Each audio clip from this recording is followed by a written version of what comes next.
I just want to put some numbers out in front here. Jurassic World Rebirth is now our 7th Jurassic Park franchise movie, the 4th one to have a subtitle if we count The Lost World, and now our 3rd sort of new story continuum, since we're only generally following off from the events of Jurassic World Dominion in the broadest foundational sense, and seem to be setting up with some new lead characters. At the very least, there's barely a passing reference and only tangential connection to the main figures from the original, and I don't think, unless I missed it, anybody from the second trilogy. And even though we do have mostly new people telling a mostly newish story this time, it's also the 4th installment in a row, starting with Jurassic World itself a decade ago, to try and hang a big background subtext meta-narrative around the dinosaurs themselves no longer being scary or interesting or impressive to people anymore because they've been back around long enough to just be a thing, maybe even kind of a nuisance. And this is both, of course, an indictment on the failings of humankind in a fickle ecological caretakers and bad scientists sense, but also it's meant to be a wink-wink, nudge-nudge metaphor for the long in the toothness of the Jurassic Park franchise itself, as in the movie going, yeah, we know, another one, huh?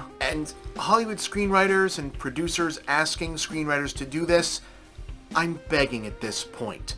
I need you to stop writing your subtext. I mean, really, stop writing movies like this in general, but really, stop making this the go-to for your subtext. Stop writing the meta-narrative of your movies as an argument or clapback or even some attempt at dialogue with whiny film school brain douchebags on social media and assholes on YouTube like me, because the internet isn't real life. Because I've now watched 4 Jurassic Park/World movies where the running meta subtext was, it's a real bummer that everyone thinks the Jurassic movies got less good and no one cares about them now. And the problem isn't that self-aware or self-referential storytelling is bad so much as it's just bizarre to watch a movie do it when it's blatantly, observably false and untrue. You see, the setup to Jurassic World Rebirth as it opens is that despite having been unleashed on the world in the previous film, near-future Earth's general climate has proven largely inhospitable to dinosaurs, and they've either started to die off or self-segregate to island and oceanic regions around the equator. So now the museums are defunding and the zoos are closing because the last specimens in captivity are aging. Literally, everyone is tired of Jurassic Park.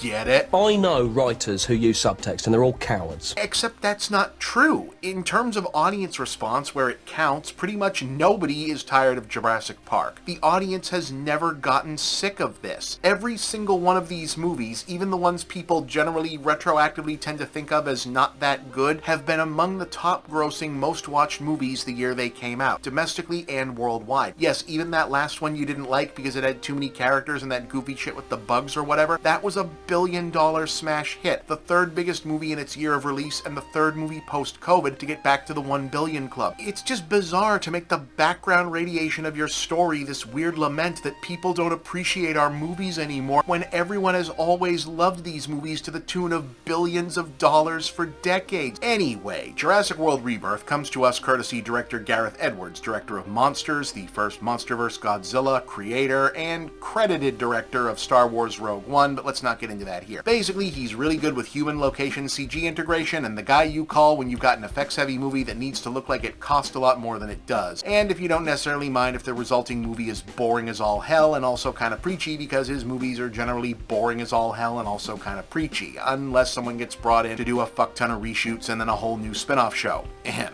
But on this one, he's been handed a script by David Koepp, who's got a very solid guy who knows how to put a story together resume and was working from a new story setup laid down by Steven Spielberg himself. So, okay, if the writer can write and the director can direct and there's producers keeping everyone on task at their job, that's pretty much how studio filmmaking and a project like this is supposed to work, even if they are still cranking off this irritating boo-hoo, somebody somewhere said our dinosaur movies aren't as good anymore, pity party subtext in the background, and yeah, they pretty much still are. That doesn't have to be a deal breaker. And, well, it's not. Yeah, I mostly enjoyed it. I wouldn't call it a classic, but considering how much I generally dislike every other movie this specific director has made and pretty much went into this one preloaded for, okay, let's see if Bizarro World Neil Blomkamp here can make dinosaurs as boring as he made killer robots, but shockingly, Jurassic World Rebirth is a very solid people getting chased by monsters in the jungle movie, and that's basically the ask for one of these, so maybe call it a lowered expectations effect, but I came away really entertained. The new mandate appears to be the last trilogy was Jurassic Park but bigger, so now do Jurassic Park but lean, i.e. cut the scope back to monster chases and basically nothing else, get some new people, find an excuse for them to be where the dinosaurs are, and that's a movie. So they've gone with the reliable jungle adventure setup of A Hunt for the Cure, wherein some scientists think they can cure heart disease if they can get blood samples from 3 biggest dinosaurs ever, one from land, one that swims, and one that flies. I don't know how that makes a scientific difference, but shut up. A team of scientists and mercenaries have to go to one of the illegal to trespass dinosaur islands to do this. On the way, they pick up a family with kids whose boat was attacked by the water dinosaur, so they can be more sympathetic characters to also get chased around. There are complications and separations. They have a limited window to do what they have to on the island and make it to where they're going to get extracted. Somebody on the team is a corporate bad guy and obviously can't be trusted. Scarlet Johansson and Mahershala Ali are the mercenaries, and they've got moody war backstories. There's a science guy who likes dinosaurs, and he's the audience surrogate, whose reactions tell us when things are supposed to be impressive if for some reason you can't hear the John Williams music doing that. There's a little kid who finds a baby dinosaur pet, a teenager who seems like he's kind of a dipshit, but maybe he'll get to prove himself. Like, you've seen every one of these characters before, but stock types become stock types because they work, and they're all pretty well utilized here. It's mechanical, but the machine is running.